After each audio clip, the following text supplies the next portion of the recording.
Hey, what's up guys? I am Costa and welcome back to the channel. So here is the deal. Like a lot of us, I have got a big dreams. I want to be able to support my family, live a better life, and chase success. But to get there, it takes hustle, dedication, and a little bit of grit. It's early in the morning and it's my day off. I decided to visit my late grandmother's grave today. I really miss her. I talked to her about everything that has been happening in my life. How happy and how sad things have been.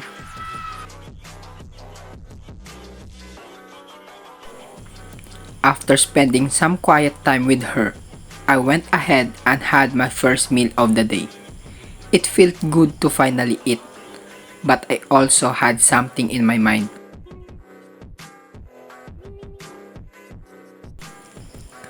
My motorcycle really needed a good cleaning. There is so much dirt and grease built up, so I got to work. If you are ever in need of a general cleaning for your bike, you can hire me. It takes time, but trust me, it's totally worth it. I can make sure to clean every part of your motorcycle with the same passion and attention to details as if it were my own.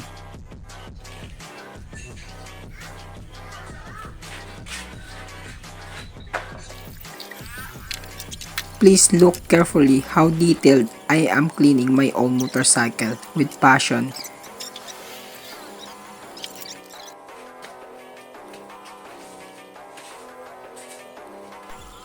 And now, I started cleaning detail by detail, corner every corner, cover each cover.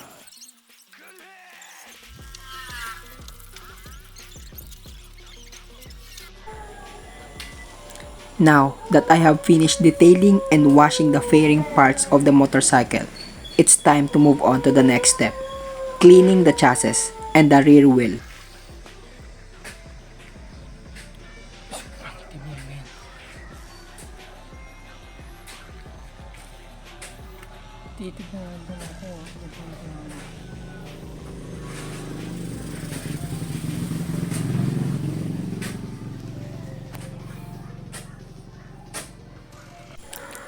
For this, I am using Red Speed Engine Degreaser. It really helps to easily break down the grease and sticky oil build up, especially around the engine parts.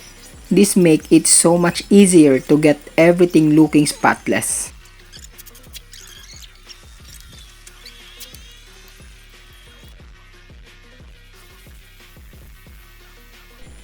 And this is 50% done.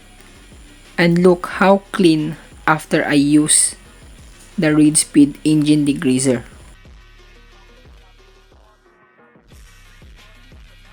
And now, I am starting to put the front fairing back in place so I can move on to washing the rear wheel. Once that's set, I will be able to focus on getting the wheel clean and looking brand new.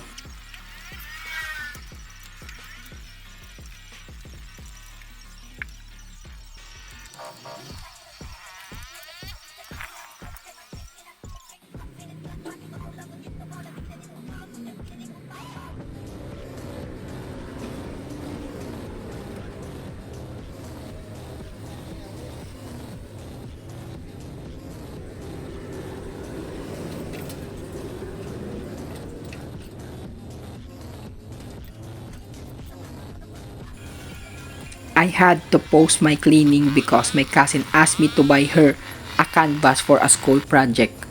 On my way there, it was actually my second time driving a motorcycle with a sidecar.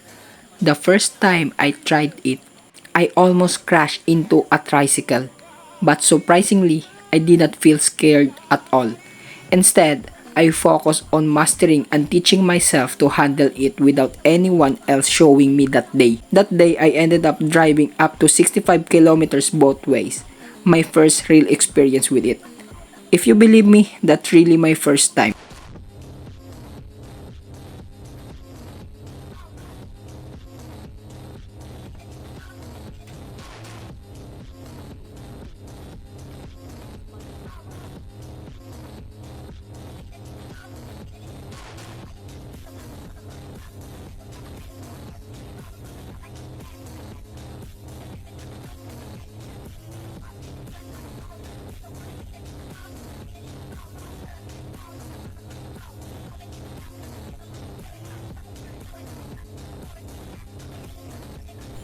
After I buy the canvas, I stop here and enjoy the sunset.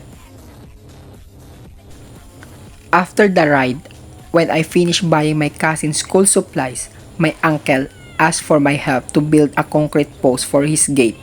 I actually thought this would be a good physical activity for me. So I jumped in and start mixing cement. It took me back when I was 16 and this was my first kind of job I had. I still remember how happy I felt mixing concrete back then. Kind of funny to think about now, but it was a good time.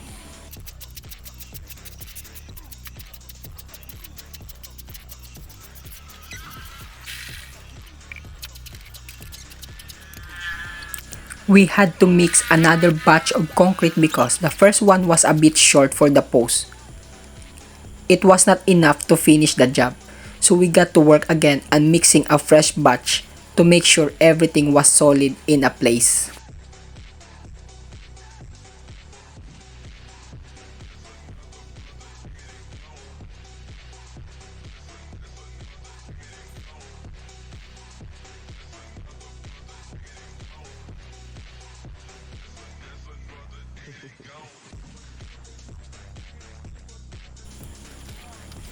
After helping with the concrete post, I got back to cleaning my motorcycle and finished it off using a power washer nearby. It was the perfect way to give it the final clean and really make it shine.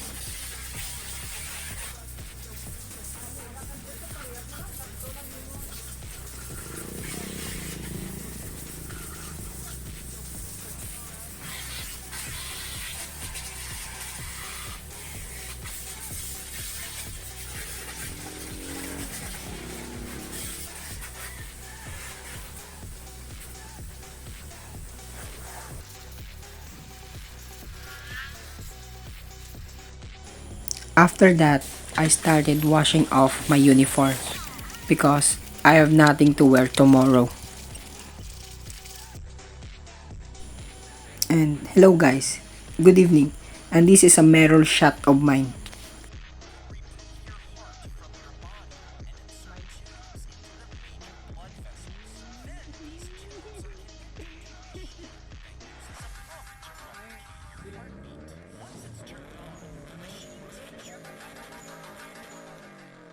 Мы из поколения мужчин, выращенных женщинами. Поможет ли другая женщина в решении наших проблем? Another mirror shot. And it is really a busy day. But after all, I check my checklist of what I did and achieved today. And also, I also write to my journal of how grateful I am today. Grateful for the blessing, for the food, for the life, for the health that I have today. Thank you for watching.